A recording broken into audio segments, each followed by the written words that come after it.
Welcome to Cockpit Conversations. This is a place where we share tips and strategies for not only getting hired, but getting the most out of your aviation career along the way. Additionally, we'd like to share thoughts on many things that we find interesting at 35,000 feet. Sit back, get comfortable, and welcome aboard. And welcome to Cockpit Conversations. Today's guest is Cory. Cory has a unique and interesting story of leaving one legacy airline, transitioning over to FedEx, and actually staying there for some time, and then making the very difficult personal decision that maybe it wasn't the best fit and it was time to return.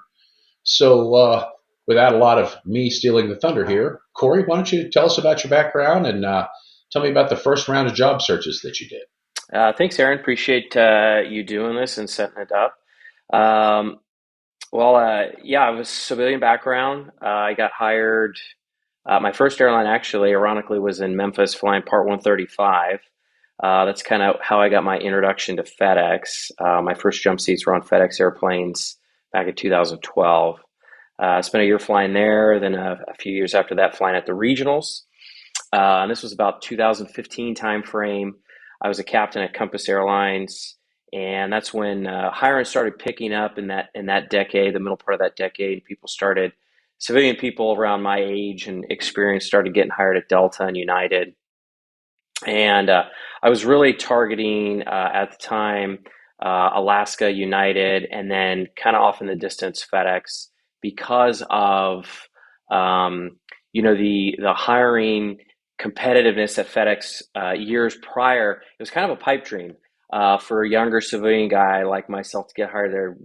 I didn't know anybody, and then one person got hired, then a second person got hired, and then a third person. And I was like, well, maybe there is a chance. So fast forward in 2016, I got hired at United. I was there for about 6 months, and I was commuting at the time.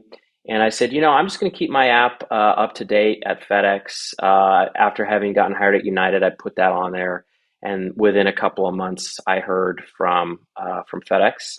And I decided to go to the interview. I had done a lot of homework and a lot of research on, all the companies, but, specifically those two airlines, United and FedEx, with FedEx being at the top of that list. And I decided to go to the interview. And of course, that was successful, and I got hired there in 2017, and that's where I was until 2023 when I left and went back to United. Okay. What was it that initially attracted you to FedEx when you were, because stepping away from a legacy is a big step. It is. What made you think that would be a good career move, and what validated that decision, if anything? Well, there's a couple of things that drove me to FedEx. One of the biggest things, honestly, was Fred Smith. I wrote a lot of my college papers on FedEx, and read a lot of books. And then during the interview process, I read even more books about the company. And in that time frame, we were 15 years removed from everything that happened in 9/11. So a lot of the legacy airlines were still kind of struggling, just getting their footing back. But meanwhile, FedEx was an economic bellwether. And, I remember, growing up and seeing, people get hired at FedEx that had great careers, upgraded onto the MD-11 early or onto the 727 early while, people were furloughed at United and Delta or laid off at TWA. And, as I was going through the regionals, I took that information and that track record, and I was like, wow, that's where I want to spend, 3 decades of flying. And I was able to get some bid packs from, MD-11 and the 7.6. And that's when I kind of realized, I was like, wow, these foreign domiciles are really, really attractive as well. Not to mention the double deadhead, and the ability to kind of live anywhere. And also growing up in Southern California, there was a Los Angeles base at the time. So it kind of checked all the boxes. It was stable. The contract was really good. That was the CBA 2015. They hired a lot of really, really solid people that really earned their job at FedEx. So all of those things, you kind of wrap it up in a package, and you're like, wow, yeah, I want to be a part of that. I want to I want to be aboard the team and make it even more successful than it was. Um, and what validated was, talking to people in the industry, uh, and going to job fairs and talking to the recruiters. Kim Daniels was one of them, and just it wasn't. It was a healthy amount of uh, of. I'm trying to think of the word here. They were proud of being at FedEx. They knew they were successful pilots and people that worked there, and that kind of validated. That made me want to be a part of the team even more. Well, you mentioned you came out of Compass. I know when my first left seat at FedEx was the 7-6 in Hong Kong, and there Mhm. were several former Compass guys over there. And I will validate what you said, that everybody I saw who ever showed up in my right seat, I felt like they could have swapped seats with me and been, as good or better than I was. Everybody was sharp. Everybody had already kind of proved themselves. There weren't a lot of weak links, and that is, sometimes, and one of the reasons I've enjoyed these conversations so much with you and Chris is sometimes you don't always appreciate what you have because you don't know what you don't have, right? Right. You don't realize the value of that. If everybody's over in your right seat or your left seat's a rock star, and I can say that that's pretty much been my experience at FedEx. Is Hmm. pretty solid people. Um, Yep. so, uh, so you came over to FedEx. Talk me through your FedEx career, and were you a commuter when you came over? I was. So I was living in Atlanta at the time. I got hired in the right seat of 7.5.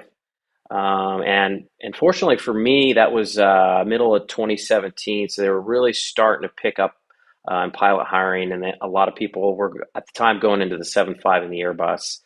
So I kind of had instant seniority on the 7.5. I sat a couple months of reserve and a couple months of a decent line, and then most of the time I was kind of getting what I wanted, which was the Tour of America, going through Fort Worth Alliance, long layovers in Reno, deadheads that started out west, just the kind of flying that I enjoyed. It. A lot of it was night flying, but long layovers, and it was cool flying the 7.5. I really enjoyed it.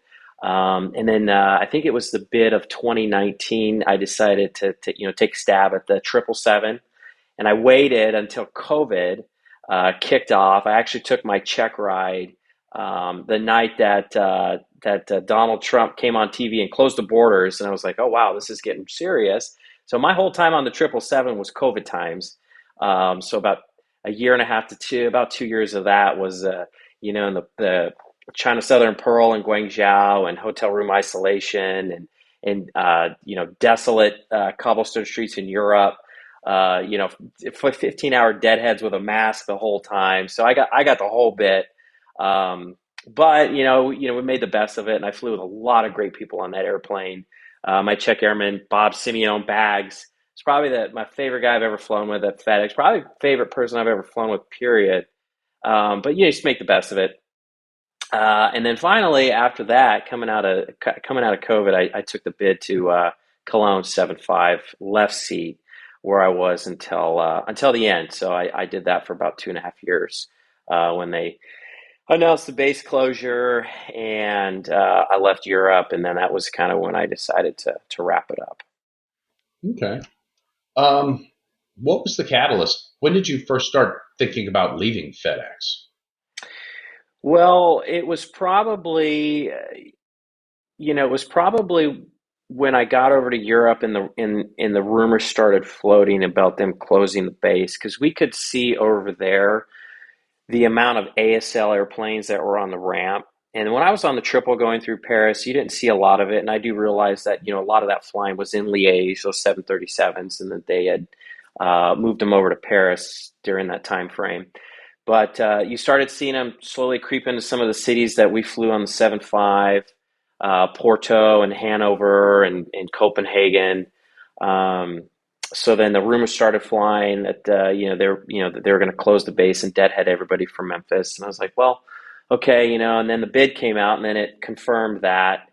And I could have stayed in the left seat. I would have been really junior. I would have been commuting, or go back to the right seat. Which at the time I was really enjoying the left seat, and I wanted to stay in it.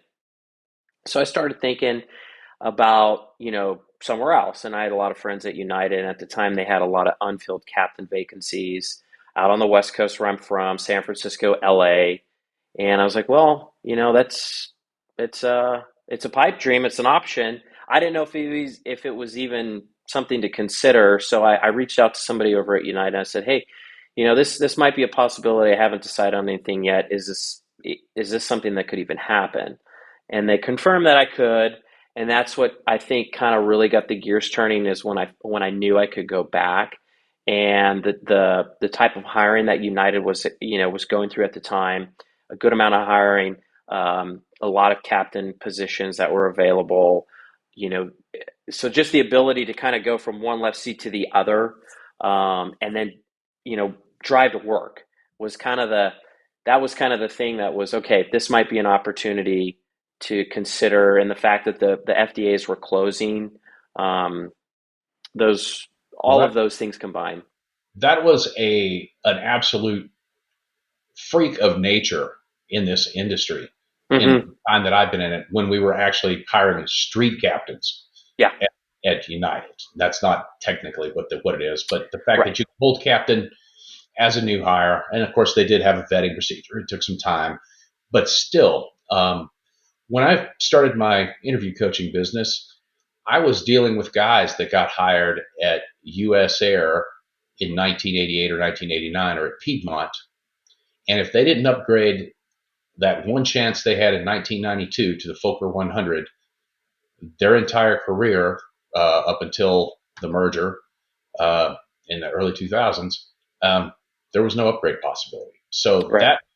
that was an aberration in our industry, and I give a lot of kudos to you for being able to look out and see something and recognize maybe an opportunity that other people just couldn't grasp, or because it was a very different time. Um, I think a lot of our pilots who might have considered it just simply didn't know what to make of it, or said, "Oh, this has got to be a fluke." Right. Um, do you have any idea how many quote unquote new hire captains they actually uh, hired? So I don't know the exact amount, but I want to guess it's somewhere between 100 and 150. So the class that I was in, did not have that option. The very next class was when they started offering captain positions to new hires. And, like you said and alluded to, it really isn't street captains. They were awarded it in Indoc, and they had to fly as an FO for 1 year and also get 500 hours in United before they went to training. So that was kind of the deal for all of us. We had to at least do 1 year. Um, so the very first class after mine, up until April of 24, they had captain positions, mostly in Newark, Chicago, Denver, and San Francisco. Um, and if I had to guess, I'd say it's anywhere from 100 to 150. Okay. Do you have a family? Nope, no kids. Yeah, one of the questions I asked was, hey, the kitchen table conversations. You and Chris both uh, didn't have that issue, so Right. that was easy. Yeah. Um, I've wondered about, and I probably need to find some of the guys that have left, how they've discussed that around the kitchen table, and how that's gone over, because it affects the whole family, but It certainly, does. I um, think I've had a lot of deep conversations with some friends of mine at FedEx that were around my same seniority, around my same age, that were married, that had the, two or three kids, and for them it was a much harder decision, and ultimately, all of them are still at FedEx, and I could see how that's a lot harder when you have, when it's just yourself to worry about, or uh, uh, a wife or a husband or a girlfriend or a boyfriend versus a whole family. I mean, that's a significant risk. well, And I've been on the buy-up plan basically since I got to FedEx, or whatever the variant was before we called it the buy-up plan, and mhm. I do have to say that has been a blessing to my family, and a great bit of security. So, yeah, and one of the things that I wanted to get across in this podcast is this is neither an advocation to leave, or an admonishment if you choose to do so. Right. This is the perspective of a couple of guys who've made some very difficult decisions to offer a little perspective. If somebody really thinks, and the question I'm sure you've gotten it too, that I get on the phone is, am I crazy? You Yeah. know, am I nuts to consider leaving? And I go, well, you have to be able to look ahead. And I also think that a key point, and I made this point, I think, with Chris, is if you're concerned about this contract or where we're going to be in 3 years or 5 years, am I going to be ahead or behind? I think you're making a mistake in the decision, right? That's a very nebulous thing. The bigger question is, can you look in the mirror at the guy and go, man, I'm happy doing this. This is what I want to do for the next 20 or 25. And Yep. I think a lot of people have come to FedEx chasing the dollars, Hmm. not realizing, the downsides. There's a lot of pluses to it. It's been, my goodness, it's been great to me. Um, but I pour myself back from an international trip, even flying first class across the North Pacific. I'm Oakland 76 captain now, and you'd think that riding in Polaris or Delta One, you'd just come in and dive right back into your week, and that's not the case. It takes a couple of Right. days to get your body back around, and you feel like you're in a little bit of a fog. Certainly, the multiple circadian swaps, like you did on the triple, you know better than most what that does to you. So I think a lot of people come here and they don't realize the physical toll, or they realize, well, hey, I thought I could plow through this, but plowing through it for 25 years when I could live in LA or San Francisco, drive to work, and lay over in Cozumel might not necessarily be the perfect solution. Um, Yeah.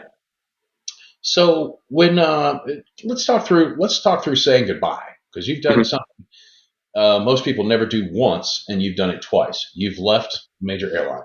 So tell me about how you were treated when you talked to FedEx, or talked to, excuse me, to United the first time you left, and then when you broke the news to FedEx that you were leaving. I would say both were very, for the most part, very professional. With United, I actually had a mentor of mine that wrote me a letter of recommendation. Um, they've done a lot at United. Check Airmen, it worked in the training department, did a lot of union stuff. So that was actually the first person I told before I even resigned from United. I was like, I need to talk to this person. They're very gracious. They said, FedEx is going to gain a really good person, and you're going to do great things. I emailed United, Newark chief pilot, and they were great. It was just as business as usual. Where are you going? Good luck. Here's where you can send your badge, so on and so forth. Um, with FedEx, it was a little more yellow tape, only because I was still technically based in Cologne. I had moved back. I was living in the United States. I was still technically a 757 captain going to train. So there's a lot of that they had to kind of deal with, but it was very similar. I emailed the fleet manager of 75, and it was very similar. We understand, and that person came from another airline too, so they kind of understood that. There's a lot of rumors going around. I think early on when there was some people resigning, there was a little animosity from some of the fleet managers. I think they've kind of they that doesn't go on anymore. I think that they're kind of being quite a bit more gracious with it, which is good. But my experience was Yeah. it That's was a not good one. that's not a conversation anybody wants to have. I don't think anybody skips into work going, man, I can't wait to quit this job that I put my heart and soul to get, that I dreamed would be something. It's No. there. There's a lot of emotional baggage that Oh, goes with that. 100%. You know. Yeah, it's. I mean, the weight of your finger pressing send on that email isn't something to be taken lightly. Um, when in the grand scheme of things, it's like we're talking about leaving jobs that just in the general sense are amazing jobs, amazing careers, and you're willingly giving it up. I mean, you're taking a risk to go somewhere else. I mean, it's not an easy thing to do. Um, tell me about your second interview. Tell me about the reception when you came back through the wickets at United. So it's pretty much the same interview process. There's a pilot, a line pilot, or a retired pilot, and an HR person. And the I didn't do any interview prep. I was like, if I want to do this, they're gonna get me, and that's it. Um, and I'd gone through, 4 or 5 interviews over the years. I was like, I think I can get through the STAR method or the SAR method of an answer. But the one that I practiced over and over again, and I was ready for was, okay, well, you left once, you quit, and why do you want to come back? And the line pilot, that was the first question. It wasn't a direct question. We kind of got through it via our introductions, but I was ready for it. I owned it. I was honest, and yeah, he kind of shook his head. And he's like, okay. Um, and obviously, the HR person was very HRE, as they should be. But I mean, the interview was pleasant. It wasn't hostile. It wasn't confrontational at all. Again, very gracious. I think they were more delighted with the fact that I was hoping to come back after having left. Well, Um, I know somebody that went through UPS and FedEx and then returned. And it was a little bit of a bumpy road, but I always said, when that person shows back up, they know that guy's going to sit in the back of INDOC class, not have a word to say about anything except glad to be here, be completely humble, and have a great attitude at work. You found out maybe the grass isn't always greener, and you don't want to have to go through this trauma again. At the same time, you didn't rip the Band-Aid off and start over for no reason. How's it working out? How's it working out economically? How's it working out on your schedule? How'd you weather the initial pay cut? Sure. So, I went back. So I moved back from Cologne. I had lived in Austin, Texas previously, so I moved back there. So I was commuting to Houston, which is about a 2.5 hour drive. So about half the time I drove, half the time I flew. And ironically enough, I flew United that was my airline of choice at FedEx. So I had a lot of miles. So I would buy tickets on United to Houston sometimes or drive. Um, so that part wasn't terrible. And again, I got hired in a pretty good time where there are a lot of new hires going to Houston. So I was able to get a line relatively quickly. I think I was on reserve for a few months. I played that game, and then held a pretty good commutable line of 3 or 4 day trips. The pay cut, again, the I guess the part of that puzzle that made it palatable was I came out of the left seat at FedEx. So and I was living in Cologne with a housing allowance. So financially, I was up. So I was able to weather that storm with some padding. Um, and again, I knew it was going to be a year. I could get through it, just be a little more frugal. But a year passed, and I had bid and went to training for 737 captain. That's where I'm now currently in San Francisco. I've since left Boston, and I'm just south of LAX in Long Beach, where I grew up. So I've been commuting up there. I'm on reserve right now. Um, the reserve rules are a little different than FedEx. Everybody starts out as long call, and it's 18 hours. You can proffer or aggressively pick up trips that are open for the days that you're on reserve. So with a little bit of that and playing the long call game, I really only work about half the reserve days. They can convert you to short call up to 6 times a month. And when they do that, honestly, I fly up. I can pick the short call where I can fly up in that morning. You sit 9 hours and I turn around and fly home if they don't use me. So it hasn't been that bad. I could see a FedEx person that's used to an 11-day trip and then being done the rest of the month might find that a little, a lot of back and forth. But, that's the kind of the nature of the beast with the passenger airlines is you're going to have more coming and going versus one big stretch of days, of work days. So kind of getting back into that routine, the passenger routine was, a little bit of like, oh yeah, I got to go back to work. But I'm kind of getting back in the groove of the passenger airline life. Yeah. Well, the trip length is a big deal with Hmm. for a lot of guys. They do like the long blocks of time off, and Yeah. that's nice. But it's also not the perfect fit for guys with small kids at home, or Hmm. and not everybody's wired to carry a 14-day bag. I've discovered I'm not. I found when I Right. was on the MD-11 as an FO that about a week, 8 days Hmm. fits pretty well. And even now, I'd much rather have two departures. Um, in Oakland, one of the things I've done sometimes, I'll get a two departure line and I'll trade one block of somebody's R days for one of the two trips. I like to Yeah. go once, and then I go over to NorCal and kind of hang out and hope the phone doesn't ring and do stuff I enjoy doing over there. Right. The flexibility is nice, but yeah, some people take week on, week off as the holy grail. Some people like really long departures. I always say that there's as many answers for as many pilots as there are in the company, and what works. Right. And you've always said that. You said there's something at FedEx for everybody, and that's true. And I will caution people that are considering, leaving for a passenger airline, especially if they're going to commute to a passenger airline. I mean, the bread and butter of our schedules is 3 and 4 days on, and 3 to 6 days off.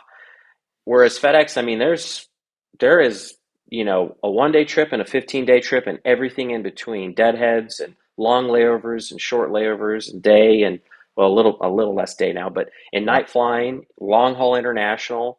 I mean, there is quite a bit more variety at FedEx that I found. One of the things that has changed significantly since you've left FedEx, and I didn't realize how much of an impact it was going to have, is the lack of day flying on commuting. I Hmm. expected that to be, create some stress, but recently I actually had to go back for my first recurrent landing sim ever. I had vacation stacked up for 3 straight months for a bunch of family events, including a daughter's wedding. So I don't normally do that. And management was very gracious. They didn't think I was gaming the system or anything, and set me up with a sim. And I thought, hey, I'm just going to double check and see if I can just jump seat in, if that might be easier. And that's 2 weeks out, and the Salt Lake flight where I commute in from is full. Oh, And there's wow. one. There used to be two, sometimes Two. more. And I'm like, ooh, yeah. And I've had some friends living in Florida say it has gotten to be very, very sporty. So Hmm. one of the big things that people have always been attracted to about FedEx is, oh, it's an easy commute. Well, for my 23 years, it's largely been an easy commute. Uh, I don't think it's an easy commute anymore. I think in certain markets, maybe it's easier, but it's something that you need to consider. And Yeah. um, what about you go to work? Tell me about the atmosphere at work. Um, how do you feel? Wearing the United uniform, talking to other United pilots. You've got a very unique perspective of having a Hmm.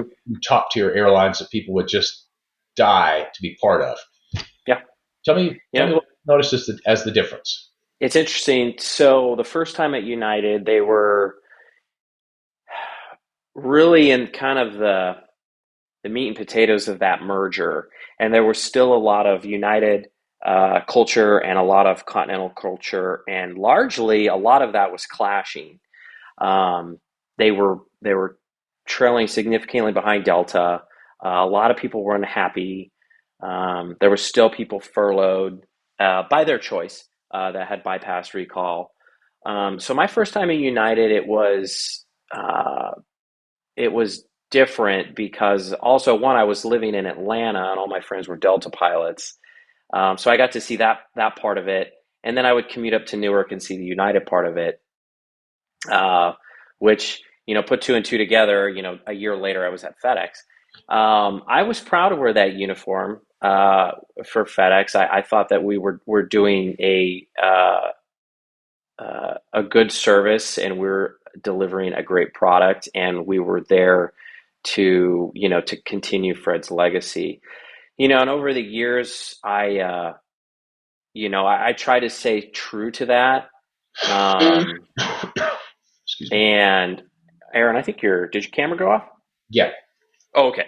Um, I try to stay true to that, and of course, as you start getting to contract negotiations, they get a little heated, and people that you were, uh, you know, used to be friendly with, you start to argue with a little bit more about certain things, and then base closures, and then downgrades. So it makes you a less proud, and then to see things the way they go as far as the product and the service, and it feels like a bit of a bummer sometimes. So then fast forward at United, I was 7 years removed almost. They got a lot of those synergies from the merger now are kind of running on all cylinders. Scott Kirby is, I feel like, is a really good leader. He's really smart. He has a really good plan for the company. They've got their foot on the pedal, and it's really cool to see the airline go everywhere in the world. Like it's a global airline. It almost as if it's the passenger version of what FedEx was when I was there. So it's really exciting to be part of it. Everybody's excited. Minus the flight attendants, everybody's got a new contract. Company's making money. So I'm happy. I'm excited. I've always been really, uh, I've always romanticized this job. I love this job. I still get excited to go to work, and that little flame is kind of back. I enjoy it, even Well, even Chris, on the red eyes. Chris and I talked about that. There is a common thread at FedEx. I'm going to say, well, you don't have to deal with passengers, you don't have to deal with flight attendants as if that's a badge of honor. And look, I've been on a crew van early in the morning with some chatty flight attendants and rolled my Hmm. eyes a little bit. I think we've all been there. So sure. And you see stuff on the news, stupid things that people do in airports or on airplanes, and that's annoying. But I say there's so much more good than bad. I know for me, I deadhead a lot. So I'm in airports a lot. Hmm. My wife went middle-aged crazy, went back to become a regional flight attendant. I've got a daughter that's at a legacy airline. So it is a family business with us. Yeah. And I'm like you, I romanticize it. I look in airports and I know that there's always a sad story where somebody's going to see somebody who's ill or dying or having to do a somber trip. But generally, airports are places of joy, right? And Hmm. one of my favorite things is, as you walk back in through Salt Lake Airport, you have all these kids returning from their LDS mission trips or whatever, and families are just stacked up, and there's hugs and flowers and kisses and candy and just energy when you walk in. And Hmm. you know, I think if you don't have a little romance for this job, you better find some because it's Yeah. gonna grind you up and spit you out some days if you Yeah. don't have a little real affection for it. And I think that's Oh. one of the things that I've always enjoyed about it is the energy of rolling in somewhere new. You were Cologne based or at Paris based, so flying into Paris and seeing the Eiffel Tower at the top of the hour doing its strobe light rotation is just a magic thing. I Oh can't yeah. can't really share that with anybody who hasn't experienced it. Yeah, it's wonderful, I'll be honest. One of the things that I struggled with at FedEx was landing somewhere in the middle of the night and walking right off the airplane right into a car. It's easy, and that's what you want to do at 5 a.m. when you've been up all night is to get right in the car to go to the hotel. But a lot of times I was like, wow, it's kind of lonely. No. But it is what it is. It's the nature of the business, and now I find myself at 3 in the afternoon walking through a terminal and just you interacting with people and being around other humans.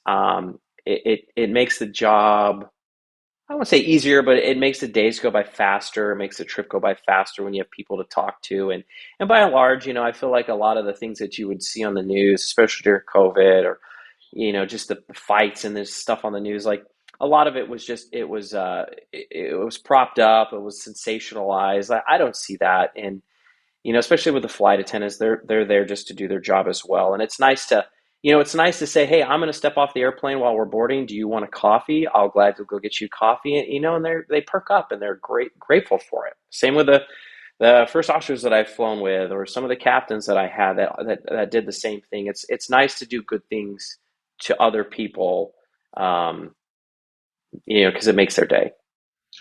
You know, it, this is not bashing my company. This is just an observation. You could be a weird antisocial person and have a very successful career at FedEx. You will not be forced, other than with another crew member and recurrent training, to really interact with a whole lot of people, other than the occasional gate agent, van driver, hotel clerk. Um, and you know what? Some people appreciate that insulation, and that's great. Uh, part there were many reasons that I suggested my daughter look harder at the legacies. And I think most of it was her own decision. But she, like you alluded to, is one of those people that gets a lot of energy from sticking the wings on the little girl, or greeting the passengers, or doing those things. And like I said, if you don't have a little romance, you're probably in the wrong side, wrong industry. So, Right. uh, did anything surprise you coming back? Did anything catch you off guard when you were going through training? You'd already been a captain. You'd been at this company. Was there anything that you go, ooh, I hadn't anticipated that, or uh, that was unexpected? No, I mean, largely, I mean, everything was kind of how I left it. I was still in the, I was still in the non-rev system, and people that I added as travel friends and buddy passes were still there, and a lot of my information was still there. The bidding was the same. I will say there was two aspects, primarily scheduling, that was not really a shock because I knew what it was, but I think I'd gotten used to FedEx. Was the vacation and the kind of the scheduling flexibility. And I caution people that are considering other airlines, that are that take all of their vacation and drop all of their trips and trade things around at FedEx. It's not really like that at United. Your vacation is 7 days. You get up to 5 weeks, but that's later on in your career. You get two up until 5 years, but it's 7 days. And right now they're just a hair under 4 hours a day, whereas FedEx was 6 hours a day. So you could do a lot with a week of vacation at FedEx. And I got used to that. My vacation months at FedEx were months off for the most part. And you could get summer vacation. You could get a week of vacation right before peak. Um, you know, your, your vacation was useful, and you needed it. United, you're still going to work on a vacation month. When you're junior, you're not going to get summer vacation. You might get the border months. You might get a May or a September, like I did, which is fine. I like to go on vacation and off months anyway because it's easier to non-rev. But no, the vacation is awesome at FedEx, and people get used to it. And that coming back, I was like, okay, I'm gonna have to get used to vacation. That's kind of just vacation.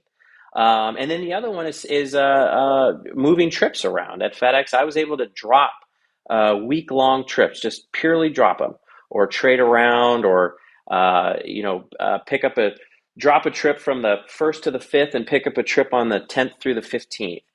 We're at United. I mean, in theory, that's a possibility, but in practicality, you can drop a 4 day trip and pick up another 4 day trip over the same days. If you're senior, you might be able to drop a turn, but you have to be able to hold turns. So, that's kind of the trade-off, right? It's like you get to live in base, but you're kind of going to fly the schedule that you get. So you gotta weigh the options, right? It's like, I was dropping and moving stuff around at FedEx, but that was because I was a commuter and I was trying to make my life easier. Whereas United, it's like I can go fly what I want, but I'm getting in the car and just going to work. So it's kind of a trade-off. But What's been the biggest upside now that you're back? What have you enjoyed the most? oh wow, flying airplanes in the daytime, feeling good. And I tell that to guys I fly with all the time. I was like, you guys take this for granted. Flying around at 2 o'clock in the afternoon after having slept 9 hours in the middle of the night, got up, went for a nice workout, had a good healthy breakfast, got in the airplane and went flying. Um, I loved flying the 7.5. I loved flying the 777 at FedEx, but what I hated was looking down at the box and seeing 2,000 miles or 1,500 miles to go. And I was so tired, and all I wanted to do was put my head down and close my eyes. And and I got so used to that feeling. I hated being tired in the airplane. And now, I mean, flying around, you're flying airplanes in the daytime and you feel good. And like I said earlier, it's like I love this job and I love flying airplanes. And now I'm finally feeling good flying airplanes again. And it's yeah. I mean, I tell people that all the time. I'm like, wow, this is great. Yeah, yeah. So A few of the sequences that we've got out in Asia, one of them that we're losing is Taipei. I'm sorry, Penang, Taipei. about a 4.5 hour flight in the middle of the afternoon. And I often Yeah. comment them on that. Oh yeah, I've forgotten how pleasant it is to fly when you don't feel like hammered crap.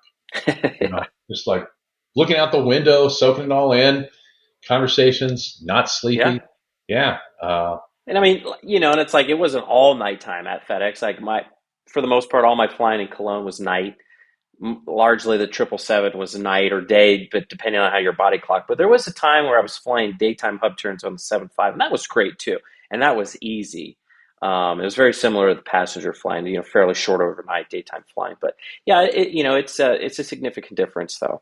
I did a good bit of that flying on the 7.2 in the right seat and the back Hmm. seat, and then on the domestic side on the MD-11 for years. And I'm like you. I enjoyed that tremendously, Yeah. and most of it's gone. There's still, Yep. but that's one of the things for people on the fence, and maybe the new Orange, this non-premium stuff, they can All right. backfill and use the airplanes like we did with the postal contract. I don't know, but people that want to stay better be prepared for um, a career that really looks like the pre-postal Yeah. FedEx when it was, about 80% night or so. Yeah. Well, what advice would you give to anybody considering leaving, having done it? And what advice would you give to people that might want to stay?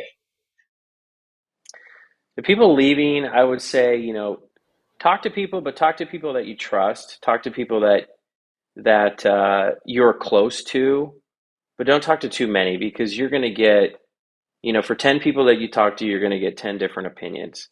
And like we all know, every pilot thinks, they're the smartest person in the room, right? And that their opinion is going to be above everybody else's. And I think, it's like, seek advice, um, seek people's experiences.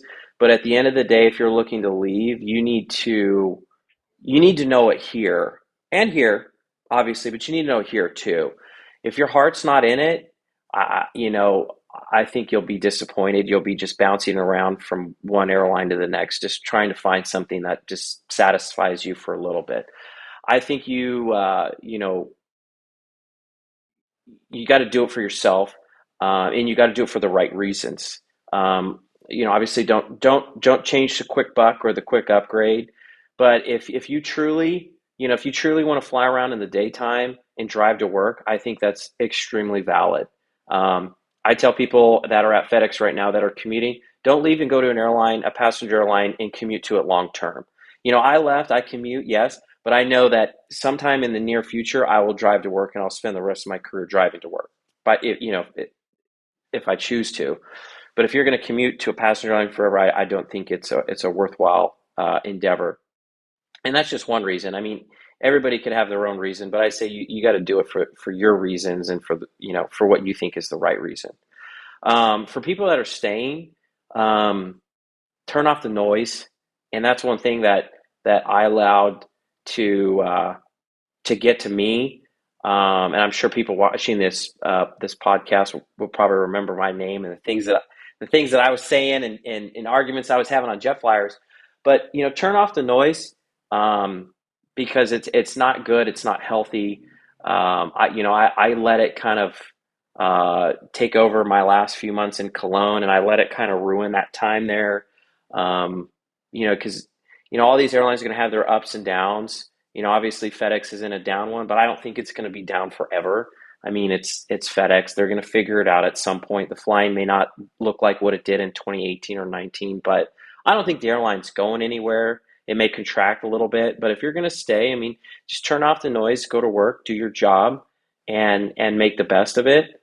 Um, yeah, and don't get caught up in the minutia of it all. Yeah. That's all great advice. I'll offer what I did on the other podcast too. You've said you limit the opinions you get. I tell people, if you listen to Cory tell you about how he likes United, don't go because Cory thinks it's the greatest place ever, or he thinks this place sucks. Get away from there. Ask him, what is your life like? Tell me about your monthly bid. How do you get to work? How often do you drive? How's commuting work? How's reserve work? Because two people can be given the same set of variables, and one person will go, oh, that sounds terrible. That would stress me out. That would be awful. And another person would go, oh, I can do that. That's actually preferable to what I've got. Hmm. Commuting is one for me. I commuted for 13 years from the Florida Gulf Coast to FedEx, which wasn't always an easy commute. And it got to the point where I would just go through corporate travel and buy a ticket from Panama City. After we lost our direct Pinnacle flight, you'd go through Atlanta and then to Memphis. And that would have stressed a lot of people. It was a $230, $240 ticket. I just went, you know what? I'm not going to stress about going to work like you did with the freaking flyer miles. I'm going to log the freaking flyer miles. I'll share those with the family. Hmm. I'll take this off one of the trips that I'm picking up. And in my world, I go, if I don't hate going to work, if I don't cringe every time I go, if it's pleasant, I'll be more productive. I'll go more. I'll earn more money if I take care of the equipment on the way. Yeah, I'm not saying that my commuting strategy is the ultimate commuting strategy. That's not what I'm saying at all. What I am saying is when somebody says, oh, commuting sucks, or you don't want to do that, or fill in the blank, I go, look at what they get. What can you make of it, and make your own decision. absolutely. Well, man, you've offered a lot of really good perspective on this, and I thought it was very balanced. I appreciate this. We'll try to get this out to the crew force that's interested and share this with a few people. Again, that was very generous of your time and your perspective. I can't thank you enough, and I wish you the very best in this next career. Hey, glad to do it, Aaron. Thanks so much. Appreciate it. Thank you for joining us today. This has been Cockpit Conversations with Aaron Hagen from Emerald Coast Interview Consulting. Have some ideas for future interesting episodes? Contact us at emeraldcoastinterviewconsulting.com with your ideas and inputs. We look forward to hearing from you.